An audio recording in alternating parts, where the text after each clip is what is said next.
이런 그 한 해의 절반을 마지막 주일을 맞이하면서 옆에 있는 분들에게 격려 좀 했으면 좋겠어요. 이렇게 격려하면 좋겠습니다. 엄지척으로 우리 한번 격려했으면 좋겠습니다. 자, 당신이 참 잘 지내오셨습니다. 당신이 최고입니다. 이렇게 엄지척으로 이렇게 한번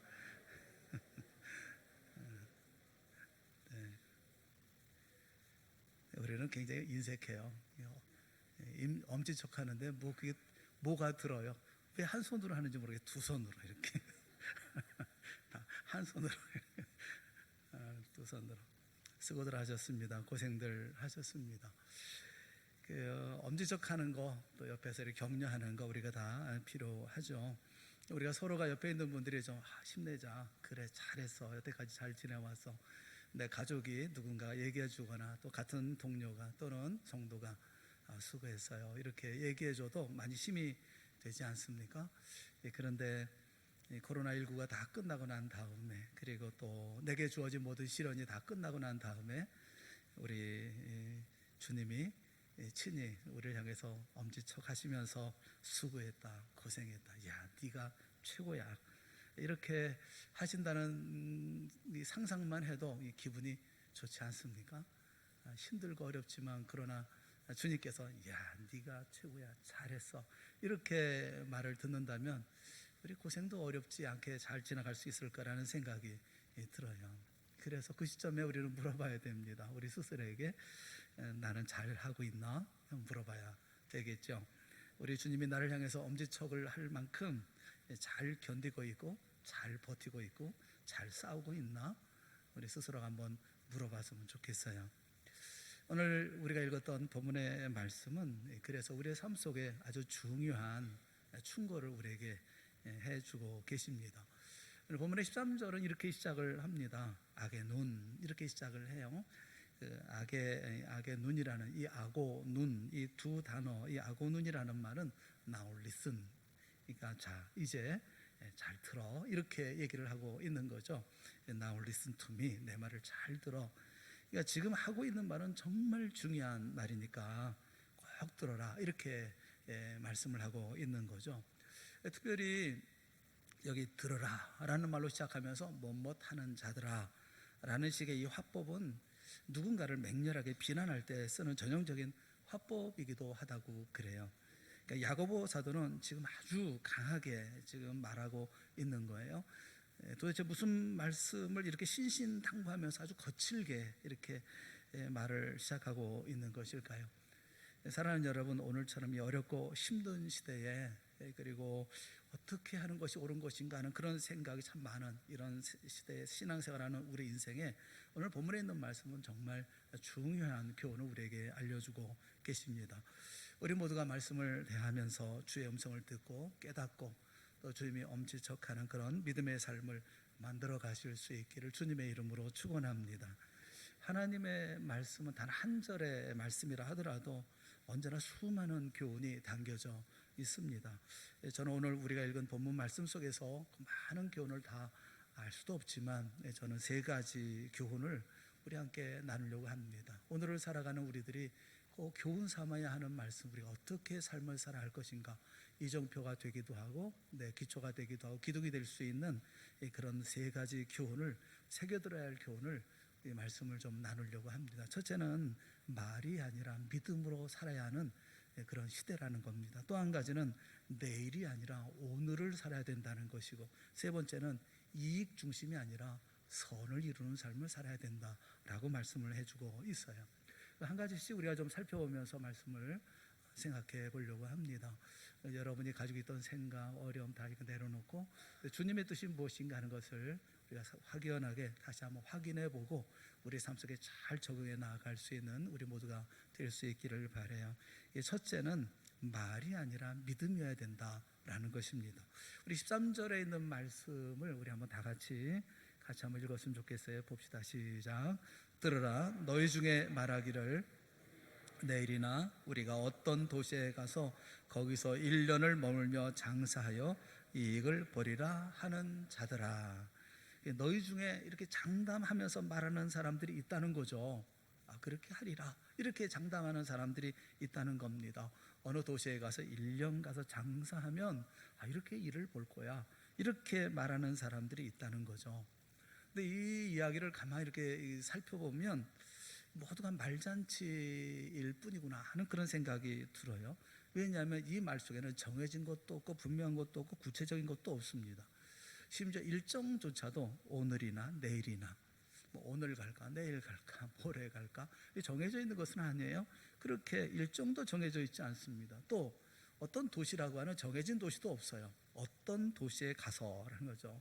어떤 해안가에 있든지 산에 있든지 평야에 있든지 아니면 고원지대에 있든지 무슨 도시, 어떤 특정된 어떤 도시를 얘기하지도 않습니다. 그냥 어떤 도시에 가서 거기서 아무런 구체적인 계획도 없어요. 1년을 머물며 1년이면 충분하지 않을까, 1년 정도면 이렇게 생각하고 있는 거죠. 또 어떤 것을 어떻게 팔아야 될 건지 이런 거 모르지만 아무튼 장사해서 이익을 보자라는 것입니다. 여러분, 이렇게 장사해도 되나요? 장사가 이렇게 시작이 되나요? 무슨 말이든지 말을 할 때는 그 말은 명확해야 합니다. 내가 아는 명확한 데서부터 그 말은 시작이 되어줘야 하는 거예요. 근데 그렇게 말하지 않는다는 거죠. 사실 우리는 명확하게 말을 하기에는 그 어려움이 있습니다. 어려움이 뭐가 있냐면, 첫째는 내일 일을 알지 못한다는 겁니다. 내일 어떤 일이 어떻게 벌어질지 모른다는 거예요. 우리의 생각에 한계가 있다는 것이고, 두 번째는 나의 생명도 장담을 못한다는 겁니다.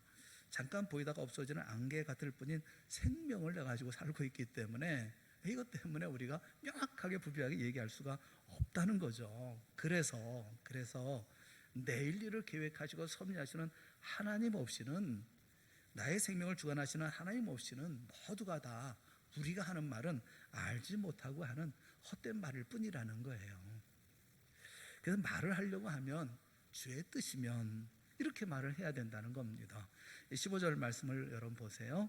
너희가 도리어 말하기를 어떻게 말을 해야 되느냐 하면, 주의 뜻이면 우리가 살기도 하고 이것이나 저것이나 하리라 할 것이거늘 그렇게 말해야 되는데, 사는 것도 이것저것 하는 것도 주의 뜻을 중심으로, 주의 뜻이면 이렇게 해야 한다는 거예요. 근데 그렇지 않으면 허탄한 자랑에 지나지 않는다는 것이고, 그러한 자랑은 다 악한 것이라는 것입니다. 그렇게 경고하고 있는 거죠.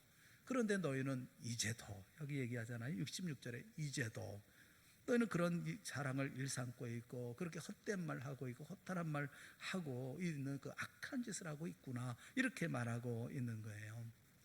물론 그렇다고 해서 계획 없이 살라, 그런 말씀은 아닙니다. 계획 없이 이렇게 살라는 그런 얘기는 아니에요. 주님께서도 그런 말씀 하셨어요. 누가복음 14장 28절에 보면, 너희 중에 누가 망대를 세우고자 할진대 자기의 가진 것을 중고하기까지 족할는지 먼저 앉아서 그 비용을 계산하지 아니하겠느냐. 그러니까 생각하고 계획해야 된다는 겁니다. 주님은 계획적인 삶을 살라고 말씀을 하셔요. 그래서 계획하지 말라는 말씀은 아니에요. 오해하면 안 됩니다. 중요한 것은 우리가 범하기 쉬운 잘못이 뭐냐면, 하나님 없이 계획을 세우기 때문에 문제라는 거예요. 왜 하나님 없이 계획을 세우느냐는 거예요. 우리는 하나님의 자녀이면서도 매일 하나님을 잊어버려요. 마치 하나님이 전혀 안 계신 것처럼 행동하는 사람을 보는 것만큼 슬픈 일도 없어요. 잠언서 16장 9절에 보면, 사람이 마음으로 자기의 길을 계획할지라도 그의 걸음을 인도하시는 분은 누구예요? 여호와시니라.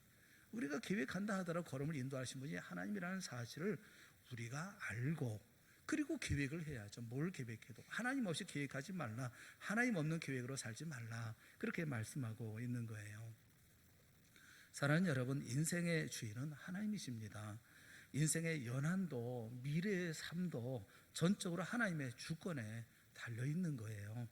그래서 어떤 계획을 세우거나 어떤 계획을 추진하거나 반드시 전제가 있어야 합니다. 그 전제가 뭐죠? 하나님이 허락하시면이라는 전제예요. 언제나 하나님의 주권 하에서, 하나님과의 관계 속에서, 하나님의 뜻을 따라서 하나님 앞에서 무슨 일이든지 해야 한다라는 거예요. 그런 이유가 있어요. 마가복음 2장 9절 말씀을 한번 우리 다 같이 한번 봤으면 좋겠어요. 마가복음 2장 9절 우리 한번 같이 봅시다. 시작. 중풍병자에게 내 죄사함을 받았느니라 하는 말과 일어나 내 상을 가지고 걸어가라 하는 말 중에 어느 것이 쉽겠느냐. 예수님의 말씀인데, 예수님이 가버나움에 가셨을 때 그때 수많은 사람들이 예수님을 찾아와서 사람들로 운신할 수 없는 정도로 많은 사람이 몰렸죠. 그 중에 사람들이 한 중풍병자를 메워와 가지고 예수님께 모시고 들어갈 수가 없으니까 지붕을 뜯어 가지고 예수님께 달아내렸어요. 그때 주님께서 그들의 믿음을 보시고 중풍병자에게 작은 자야 내 죄 사함을 받았느니라 이렇게 말씀하셨습니다. 구원을 베풀어 주셨어요. 근데 그 자리에 서기관들이 있었거든요. 그 서기관들이 이건 신성모독이다 이렇게 생각을 한 거예요. 아니 오직 하나님 한 분 외에는 누가 능히 죄를 살 수 있겠냐. 아니 그 죄를 산다는 게 할 수 있는 일이냐. 그런데 그것을 아시고 예수님께서 그들에게 하신 말씀이 본문의 말씀이에요. 중풍병자에게 내 죄 사함을 받았느니라 하는 말과 일어나 내 상을 가지고 걸어가라 하는 말 중에 어느 것이 쉽겠느냐. 어떤 게 쉬워요? 저는 이게 굉장히 고민이 되더라고요. 뭐가 쉬울까? 이게 말과 행함에 대한 그런 교훈인가? 어떤 교훈일까? 참 고민이 많더라고요. 여러분은 어떤 게 쉬워 보입니까? 내 죄 사함을 받았니라는 말이 쉽습니까?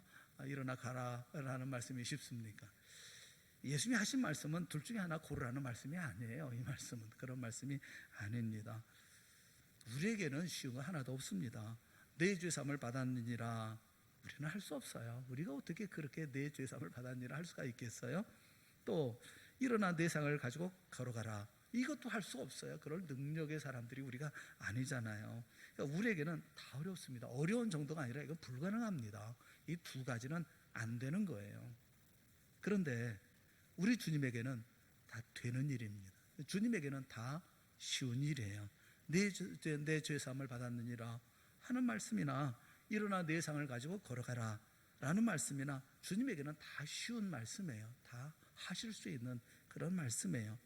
사람에게는 어렵게 보여도 하나님은 하나도 어려운 것이 아닙니다. 하나님의 전능하심 앞에는 전능하심에는 제한이 없어요. 그분을 가로막을 아무것도 없습니다. 예수님은 하나님이시기에 하늘과 땅의 모든 권세를 가지고 이 땅에 오셨습니다. 사람으로는 할 수 없지만 하나님으로서는 다 할 수 있어요. 그래서 우리의 계획 가운데 하나님이 계셔야 되는 거예요. 우리는 안 되는 거예요. 우리는 할 수 없는 거예요. 할 수 없기 때문에 우리의 계획 속에 하나님이 계셔야 합니다. 그게 신앙생활이에요. 신앙생활은 우리가 하나님을 우리의 생활 속에 우리의 계획 속에 놓고 그리고 모든 것을 준비하고 계획하는 거예요. 코로나19로 걱정도 우려도 참 많습니다. 이럴 때 우리가 어떻게 살아야 합니까? 어렵고 불가능해 보이기만 하죠. 그런데 우리 주님은 이렇게 묻고 계시는 거예요. 어느 것이 쉽겠느냐? 너희에게는 쉬운 게 있냐? 그 어느 것 하나라도 쉬운 게 있냐? 여러분 인생 살아가면서 쉬운 거 있었나요? 한 번이라도 쉬운 적이 있었습니까? 우리에게는 다 어렵고 힘든 일이었었어요. 그런데 뒤집어서 그러면 주님께는 어려운 일이 있더냐? 라고 묻고 계시는 거예요. 사랑하는 여러분, 지금 이때는 말이 아니라 믿음으로 하나님께서 우리와 함께 하신다는 이 믿음을 가지고 행동에 옮겨야 할 때인 거예요. 야고보서 2장 14절에 있는 말씀에 보면 내 형제들아 만일 사람이 믿음이 있노라 하고 행함이 없으면 무슨 유익이 있으리요? 그 믿음이 능히 자기를 구원하겠느냐 라고 말씀해요. 또 넘어가서 27절 말씀에 보면 이와 같이 행함이 없는 믿음은 그 자체가 죽은 것이라 말씀하고 있고, 또 26절에 보면 영혼이 없는 몸이 죽은 것 같이 행함이 없는 믿음은 죽은 것이니라 이렇게 말씀을 하고 있어요. 야고보서 2장은 26절로 되어 있는데 26절의 말씀에 행함이라는 단어가 무려 12번이나 쓰여지고 있습니다. 여러분, 우리가 믿음은 보여지는 거잖아요. 믿음은 행함으로 나타나는 거 아닙니까? 우리가 믿음의 삶을 살아가면서 이 모든 역사를 이루어 나아갈 수 있는 믿음의 사람들이 되어질 수 있기를 바라요. 저는 우리 찬양대를 보면 참 너무 감사하죠. 찬양대를 서면서 마스크 쓰고 이 찬양하는 그 찬양이 보면 너무너무 감사한 거예요. 뭐 찬양을 잘하니 못하니 그게 중요하지 않잖아요. 그거보다 훨씬 더 중요한 것은 지금 이 상황에 찬양을 하고 있다는 것이고 마스크를 쓰고라도 하고 있다는 겁니다. 자리 띄워놓고라도 한다는 거죠. 저는 그게 너무너무 감사한 거예요. 여러분, 이보다 더한 일을 시키면 이 찬양대가 안 하겠어요? 우리는 우리의 자리에서 믿음을 가지고 합니다. 할 수 있는 최선을 다해서 합니다. 마스크 쓰라고 마스크 쓰고 뭐 철통 갑옷을 이루어 철통 갑옷을 입고라도 합니다. 우리는 그렇게 하나님 앞에 하는 거예요. 그게 믿음으로 하는 거거든요. 여러분 모두가 다 예배하러 나오셨잖아요. 믿음으로 행하는 거예요. 우리의 모든 계획 속에 주님을 믿고 또 주님께서 함께 한다는 사실을 믿으며 하나님 앞에 예배하고 이런 행동 있는 믿음, 이런 행동 있는 믿음으로 살아가는 우리 모두가 다 되어질 수 있기를 주님의 이름으로 축원합니다. 말을 하지 말고 말보다 믿음 있는 그 행동으로 우리가 삶을 살아야 된다라는 것이 우리에게 주어지는 첫 번째 교훈이에요. 두 번째 교훈이 있습니다. 두 번째 교훈은 내일이 아니라 오늘이라는 거예요. 오늘 14절 말씀을 봅시다. 우리 14절 말씀 우리 다 같이 함께 읽어보겠습니다. 내일 일을 너희가 알지 못하는도다. 너희 생명이 무엇이냐? 너희는 잠깐 보이다가 없어지는 안개니라. 잠언 27장 1절에도 같이 말씀하고 있습니다. 너는 내일 일을 자랑하지 말라. 하루 동안에 무슨 일이 일어날는지 내가 알 수 없음이니라. 그렇게 말씀하고 있어요. 그렇습니다. 우리는 내일 일을 알지 못하는 인생이요. 또 내일의 성공과 실패도 알 수 없고 내일의 삶이 어떻게 되는지도 알지 못하는 그런 우리들이에요. 그러니 이 장사의 성패를 우리가 알 수가 있겠어요?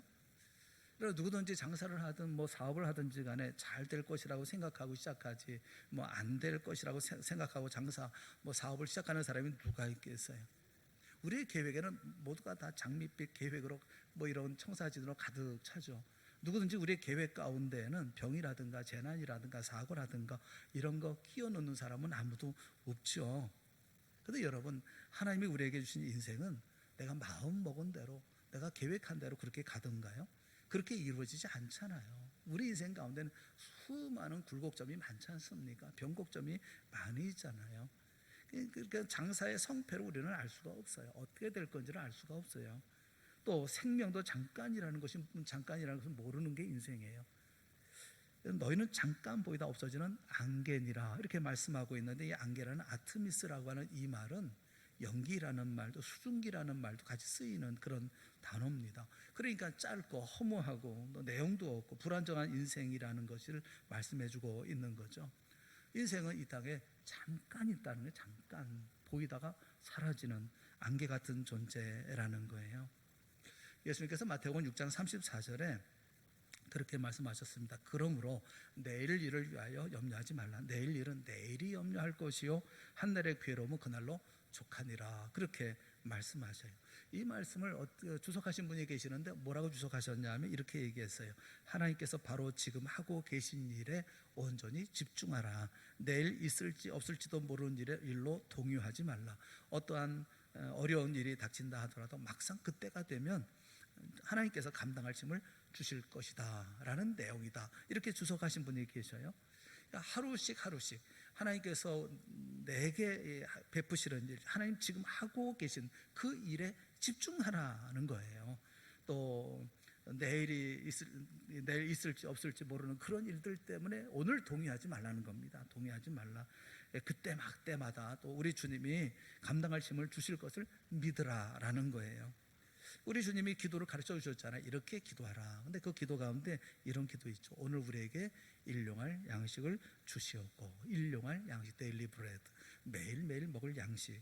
이 원문에 보면 톤 아르톤 헤몬 톤 에피우시온, 그래서 생존에 필요한 오늘을 위한 떡, 오늘을 위한 양식, 이렇게 말씀을 해요. 이것을 도스헤민 스메론, 오늘 나에게 주옵소서, 이렇게 말씀을 하고 있습니다. 여기 아르톤이라는 말은 이 떡만 가르치는 게 아니에요. 이것은 오늘 하루를 살 수 있는 힘, 오늘을 살 수 있는 능력, 오늘을 살아갈 수 있는 은사, 이것을 달라고 기도하라, 이렇게 가르쳐 주셨어요. 그것이 인생의 하루하루를 맞이하는 방법이라고 말씀해 주신 거죠.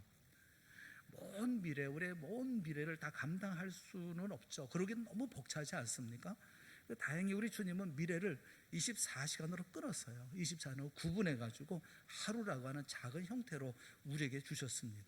미래를 계획했지만 그러나 우리는 현재를 살아가는 거죠. 오늘을 살지 내일을 살 수는 없는 것입니다.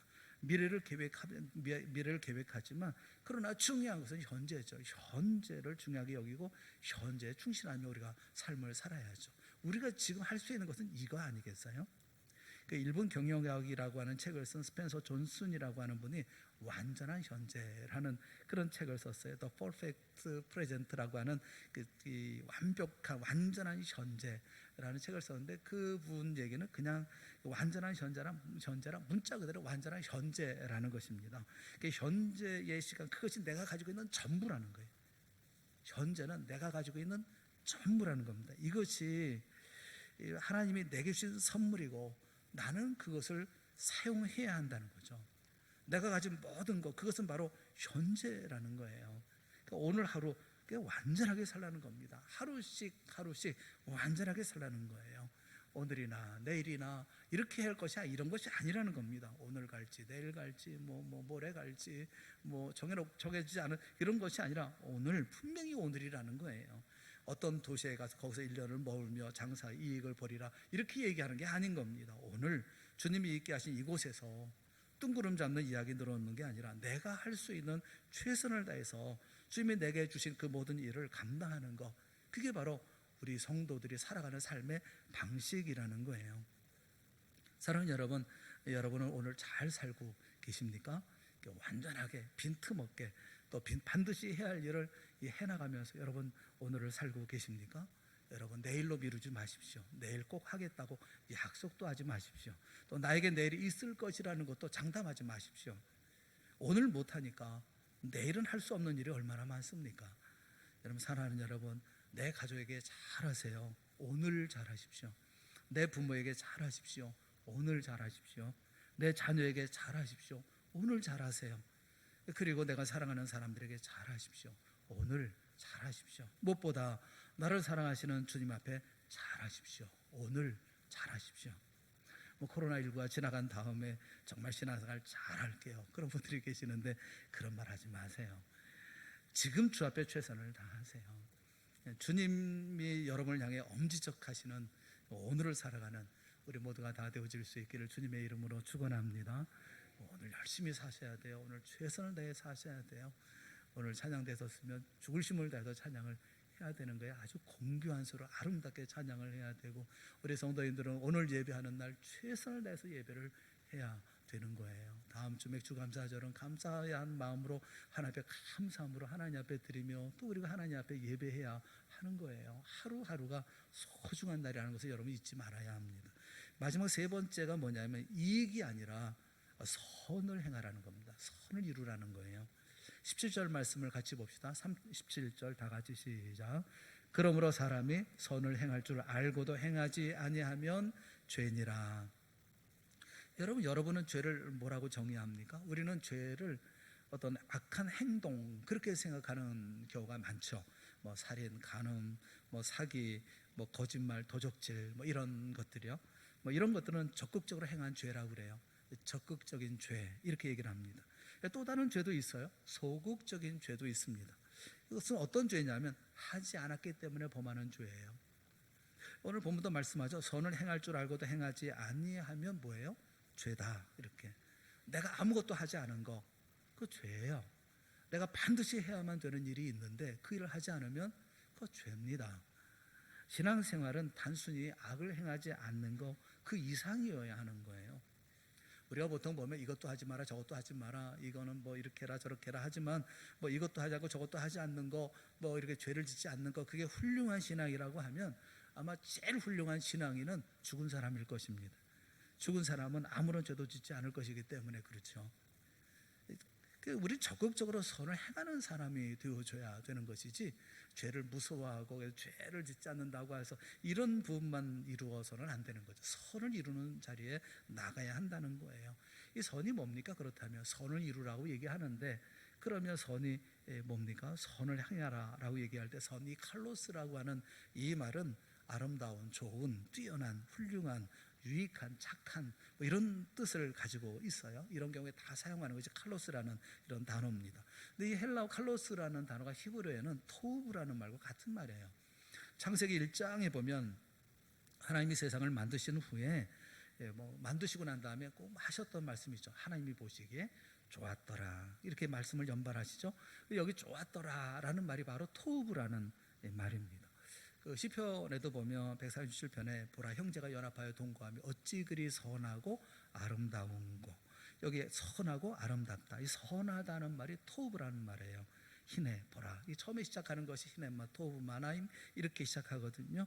히네마 토브 얼마나 좋은가. 보라 얼마나 좋은가. 또 마나임 얼마나 아름다운가. 쉐베타힘 감야 형제가 연합하여 동거하는 게 얼마나 선하고 아름다운가. 이 선하다고 하는 것이 어떤 것이냐면 한마디로 말하면 우리 주님 보시기에 좋은 모든 것을 말합니다. 주님이 보시기에 좋은 거, 그게 선한 거예요.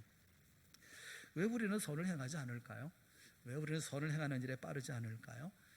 자신의 이익을 위해서인 것이죠. 여기 말씀하고 있는 것처럼 사람이 선을 행할 줄 알고도 행하지 아니하며 왜 행하지 않을까요? 자신의 이익을 얻으려고 하는 거죠. 자신의 이익을 먼저 앞세우는 거죠. 왜 자신의 이익을 앞세우는 겁니까? 그것은 자존감을 높이기 위해서, 자존심을 높이고 체면을 차리기 위해서, 혹은 자신을 자랑하기 위해서. 그런 얘기하는 분들이 가끔 있잖아요. 내가 누군지 알아? 내가 누군지 알아? 내가 어떻게 알겠어요? 근데 내가 누군지 알아? 이렇게 입버릇처럼 말하는 분이 계셔요.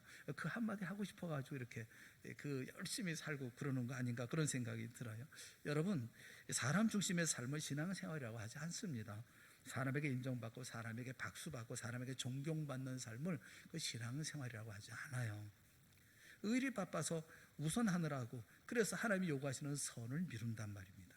잠언 3장 27절 28절 말씀을 제가 읽어드릴게요. 잠언 3장 27절 28절 말씀에 내 손이 선을 베풀 힘이 있거든 마땅히 받을 자에게 베풀기를 아끼지 말며 내게 있거든 이웃에게 이르기를 갔다가 다시 오라 내일 주겠노라 하지 말며 라고 말씀하고 있어요. 어떤 사람이 도움을 요청하면 내일, 다음에, 훗날 이렇게 말하지 말라는 겁니다. 미루지 말고 지금 할 수 있으면 지금 하라는 겁니다. 여러분, 우리 인생 가지고 행할 수 있는 세 가지 일이 있다는 생각이 들어요. 세 가지 일이 있는데 하나는 낭비하든지 소비하든지 아니면 투자하든지 셋 중에 하나일 거예요. 인생을 낭비할 수도 있습니다. 인생을 낭비하는 길은 수없이 많죠. TV 광고는 우리의 시간과 돈과 인생을 낭비할 수 있는 수많은 길도 우리에게 보여주죠. 또 아니면 인생을 소비할 수도 있습니다. 명예라든가 쾌락이라든가 이런 것들을 얻고자 자신의 인생을 소비할 수도 있죠. 아니면 인생을 투자할 수도 있습니다. 여러분, 인생을 잘 사는 방법은 인생을 영원히 지속하는 것에 투자하는 거, 그게 제일 잘 사는 거 아니겠어요? 짐 엘리엇이라는 사람이 있죠. 짐 엘리엇이라고 하는 선교사죠. 에콰도르의 5명의 동료들과 함께 와오라니 부족에게 복음을 전하기 위해서 에콰도르에 이제 비행기로 착륙했다가 복음도 전하지 못하고 바로 그 자리에서 순교했던 짐 엘리엇이라고 하는 유명한 선교사가 있잖아요. 예전에 영화 창끝이라고 하는 영화로 한번 나온 적이 있죠. 그분이 했던 얘기가 있어요. 이런 얘기를 했어요. 결코 잃어버리지 않는 것을 위하여 결코 붙들어둘 수 없는 것을 포기하는 자는 결코 어리석은 자가 아니다. 우리 한번 다 같이 한번 읽어볼까요? 한번 뜻을 한번 가만히 보면서 한번 읽어보세요. 시작. 결코 잃어버리지 않는 것을 위하여 결코 붙들어둘 수 없는 것을 포기하는 자는 결코 어리석은 자가 아니다. 이 유명한 말을 꼭 기억할 수 있기를 바랍니다. 여러분, 무엇이 영원히 지속되는 것이겠어요? 하나님의 말씀과 시점들이죠. 사람은 대부분 한 곳에서 인생을 다 보내요. 지금 내가 어디서 무엇을 하며 보내느냐 하는 것이 내 생명이 어디에서 영원히 보내는지를 결정을 합니다. 우리 인생에 영원히 지속되는 하나님의 말씀과 내게 주신 모든 사람들에게 투자하는 이것이 중요하다고 하는 것을 말씀해주고 있는 거죠. 평화봉사단이 TV에 광고를 낸 적이 있어요. 광고 카피가 이런 거였습니다. 여러분의 인생에서 가치 있는 일을 하지 않았다면 여러분이 얼마나 오래 살았느냐는 하나도 중요한 것이 아닙니다. 이런 카피예요. 인생에서 가치 있는 일을 하지 않았다면 여러분이 얼마나 오래 살았느냐 하는 것은 하나도 중요하지 않습니다. 우리는 얼마나 오래 살 것인가 그 기간에 대해서 관심이 많잖아요. 또 건강에 대해서, 장수에 대해서 요즘 얼마나 관심이 많습니까? 뭐 오래 사는 거에 대해서, 뭐 어떤 음식을 먹으면 오래 살 건지, 건강할 건지, 뭐 운동은 어떻게 해야 될 건지 여러분들 많이 관심을 갖잖아요. 하나님의 관심은 그런 관심일까요? 하나님은 어떤 관심을 가지고 사실까요? 하나님 어떤 관심을 가지고 계실까요?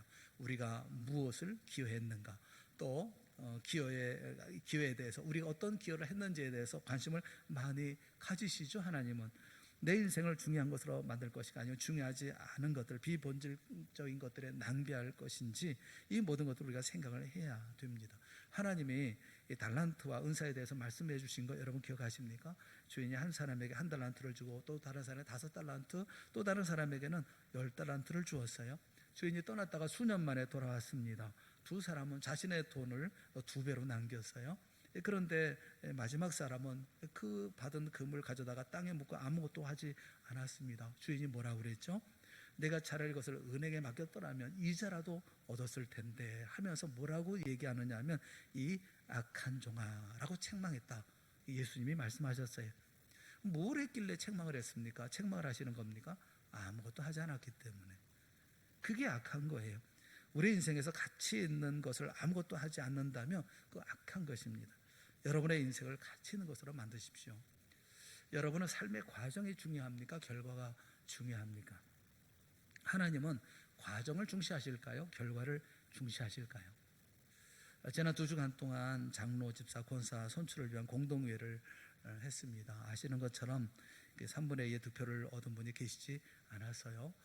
교회에서는 할 수 있는 모든 방법을 다 최선을 다해서 그 범위도 좁히고 또 2배수로 해서 할 수 있는 방법을 다 했는데 결국 잘 되지 않았어요. 되지 않았습니다. 아마 그래서 여러분, 이 교회에서 꼭 저는 세우고 싶은 마음을 가지고 이렇게 했었는데 이게 되지를 않아서, 저희도 마음이 이게 딱히 이렇게 다 좋은 마음은 아닌데도 뒷말들까지 있는 것 같아요. 성도들 간에 뭐 서로 아마 서로 위로하느라고 얘기하다가 그런 얘기가 나온 건지 모르겠습니다만, 들리는 말들을 이렇게 보면 뭐 공동회를 꼭 법대로 해야 되느냐 이렇게 말씀하시는 분도 계시는 것 같고, 또 결과를 만들기 위해서 좀 변칙적으로 좀 할 수도 있는 거 아니냐 뭐 이렇게 말씀하시는 분도 계시다는 얘기를 좀 들었어요. 얼마나 답답하면 그리 말씀하셨을까 싶어요. 여러분의 마음 충분히 이해하고 또 왜 그런 말씀하셨는지 잘 압니다. 그런데 여러분, 우리 교회는 그러면 안 돼요. 우리 동산교회는 법을 지키자고, 또 원칙을 지켜야 한다고, 또 탈법, 불법은 안 된다고, 하나님의 말씀의 원리를 떠나면 안 된다고, 그 험한 시간들을 아픔을 참고 눈물로 감내해 왔던 교회가 우리 동산교회입니다. 여러분, 우리에게 하나님의 말씀이 얼마나 중요한지, 교회의 원리와 원칙이 얼마나 중요한지, 진리와 정의를 잃어버려서는 안 된다는 것을 그 누구보다 잘 아는 교회, 그 교회가 우리 교회예요. 결과는 하나님이 내시는 겁니다. 그러나 과정은 우리의 몫이거든요. 우리가 담당해야 되거든요. 어떻게 담당해야 되겠습니까? 믿음으로 하는 거죠. 정당하게 해야 되는 것이죠. 비록 힘들고 인내해야 되고 견뎌야 한다고 하지만 그래도 그 길로 가야 되는 거 아니겠어요? 하나님이 기뻐하시는 하나님의 방법으로 행하는 거, 그게 우리가 감당해야 할 과정의 몫이죠. 결과는 하나님께서 만들어 가시는 것일 것이고요. 사랑하는 여러분, 이 코로나19도 마찬가지예요. 우리가 어떻게 할 방법이 없잖아요. 우리는 최선을 다해서 하나님을 섬기고 하나님을 예배하고, 우리가 할 수 있는 모든 방법을 동원해서 우리가 기도하고 또 찬양하고 합니다. 그러나 코로나19를 해결하는 것은 주님이 하는 거잖아요. 우리가 할 수는 없잖아요. 여러분, 이 모든 시간들 간에 잘 이겨나가야죠. 이런 공동회의 결과를 통해서도 우리가 잘 이겨나가야 됩니다. 믿음으로 이겨나가는 여러분 모두가 될 수 있기를 주님의 이름으로 축원합니다.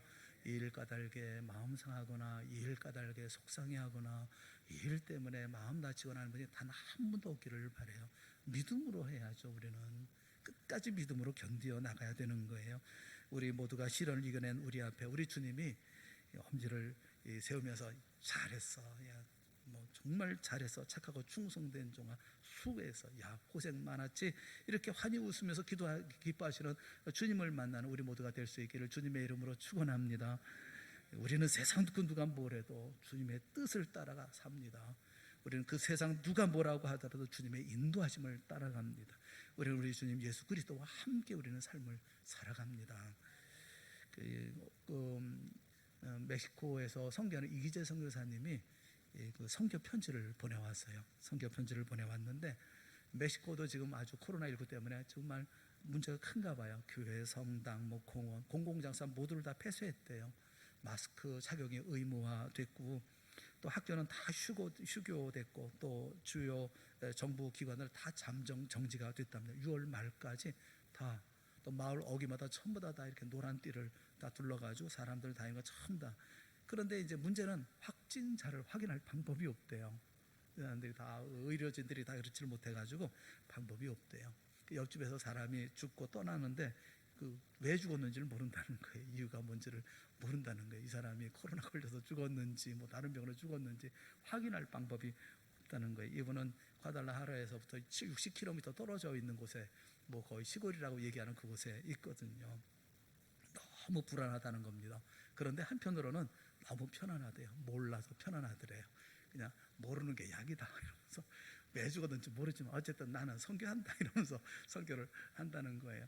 보면서 참 안타까운 마음도 들지만 여러분 그에 비해서 우리는 얼마나 행복한 사람들입니까? 우리는 방역하고 피하고 방법이 있잖아요. 우리 모두 말만 하는 말뿐인 신앙생활이 아니라 주님의 뜻을 따라서 믿음으로 행하는 신앙생활을 하기로 결심하는 우리 모두가 될 수 있기를 바랍니다. 내일이 아니라 모레나 글피로 미루는 신앙생활이 아니라 오늘 지금 현재 내가 반드시 해야 할 주님을 섬기는 신앙생활을 하기로 결심하는 우리가 될 수 있기를 바라요. 사람들에게 인정받고 박수받기보다 우리 주님이 기뻐하시는 선을 행하기로 결심하는 우리 모두가 될 수 있기를 바랍니다. 코로나19라는 거친 시험 앞에 담대하게 도전하고 또 그리고 우리 앞에 있는 모든 경제적인 어려운 재개발로 인한 모든 어려운 이 모든 일들을 믿음으로 행함으로 오늘 주님 기뻐하시는 믿음의 싸움을 싸워 이기는 우리 동산의 모든 성도들이 다 되어질 수 있기를 주님의 이름으로 축원합니다. 함께 기도하겠습니다. 사랑하는 하나님 아버지, 하나님의 은혜를 감사합니다. 연약하고 부족한 우리들에게 말씀하시고 위로하시고 격려하시고 주님 바라보게 하여 주시니 그 은혜를 감사합니다. 주님, 우리에게 주님이 어떠한 분인가를 잊지 않게 하여 주시옵시고 나에게 손 내미신 주의 손을 우리 모두가 손 내밀어 붙잡고 다시 일어서는 저희가 되게 하여 주시옵소서. 코로나19든 경제적인 어려움이든 재개발로 인한 여러 가지 걱정과 어려움이라 할지라도 주님과 함께 행하는 그 길이 우리에게는 가장 행복한 길임을 우리가 다시 한번 믿음으로 고백하게 하여 주시옵시고 오늘 힘을 다하여 주의 역사 이루어 나가는 우리 모든 성도들 하나님의 선을 이루어 나가는 귀한 믿음의 백성들이 다 되어질 수 있도록 큰 은혜 베풀어 주시옵소서. 예수님의 이름으로 간절히 기도드리옵나이다. 아멘. 우리 다 같이 자리에서 일어나셔서 우리 찬송가 336장 찬송하겠습니다.